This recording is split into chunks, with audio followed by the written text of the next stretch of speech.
से गंगा पार करते हैं और घने जंगल में पहुंचते हैं। जंगल के भीतर घुसते ही माहौल बदलने लगता है।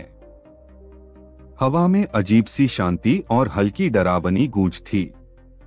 स्टेशन मास्टर ने कहा, क्या यह सही निर्णय है? हमें यहां आना चाहिए था। टिकट कलेक्टर ने जवाब दिया, हमने जो किया है उसके लिए माफी मांगने का यही आखिरी मौका है। जंगल के बीचों बीच उन्हें साधु एक बड़े पेड़ के नीचे ध्यानमग्न अवस्था में दिखाई देते हैं। उनकी उपस्थिति अब और भी दिव्य हो गई थी। उनके चारों ओर प्रकाश का एक घेरा सा बन गया था। स्टेशन मास्टर और बाकी कर्मचारी उनके पास जाकर झुक गए। गार्ड ने कांपते हुए कहा, महात्मा जी, हमने बहुत बड़ा अपराध किया, कृपया हमें क्षमा कर दीजिए। साधु ने धीरे से आंखें खोली। उनकी दृष्टि इतनी तेज थी कि सभी झुककर जमीन को देखने लगे। साधु बोले, तुम्हारा अपराध मुझसे नहीं, अपने कर्मों से है। अगर सच्चे मन से प्रायश्चित करोगे तो क्षमा संभव है। स्टेशन मास्टर ने रोते हुए कहा, महात्मा जी, हमें बताइए कि हम अपने पापों का प्रायश्चित कैसे करें। साधु ने कहा, गंगा सब पाप धो देती है, लेकिन सच्चा प्रायश्चित अपने कर्मों को बदलने में है।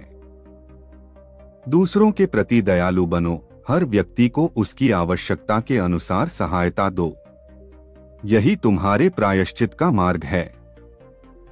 साधु ने उन्हें जंगल से लौटने का आदेश दिया, लेकिन लौटते समय जंगल में एक कठिन परीक्षा उनका इंतजार कर रही थी। तेज आंधी चलने लगी और रास्ता खो गया। हर ओर घना अंधकार छा गया। स्टेशन मास्टर ने कहा, हम फंस गए हैं। साधु बाबा के मार्गदर्शन के बिना बाहर निकलना असंभव है।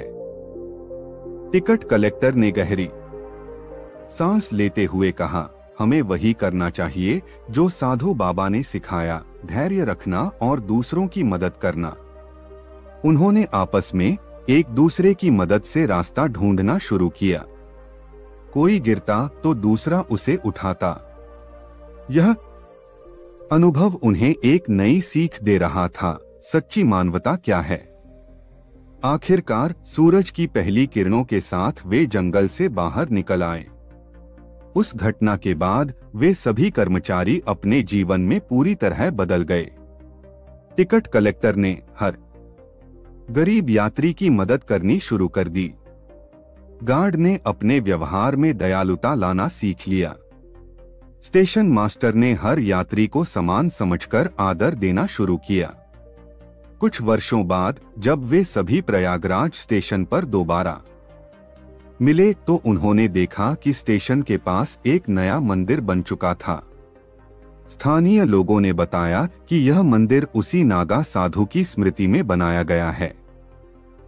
वे सभी मंदिर में जाकर साधु के चरणों में झुके और महसूस किया कि उनकी आत्मा अब हल्की हो गई है। यह कहानी केवल कर्म और प्रायश्चित की नहीं थी। यह जीवन को बदलने और दूसरों के प्रति संवेदनशीलता रखने का संदेश थी। उन साधु का नाम या पहचान भले ही रहस्य में रहे, लेकिन उनका संदेश हमेशा अमर रहेगा। कर्म से बड़ा कोई धर्म नहीं।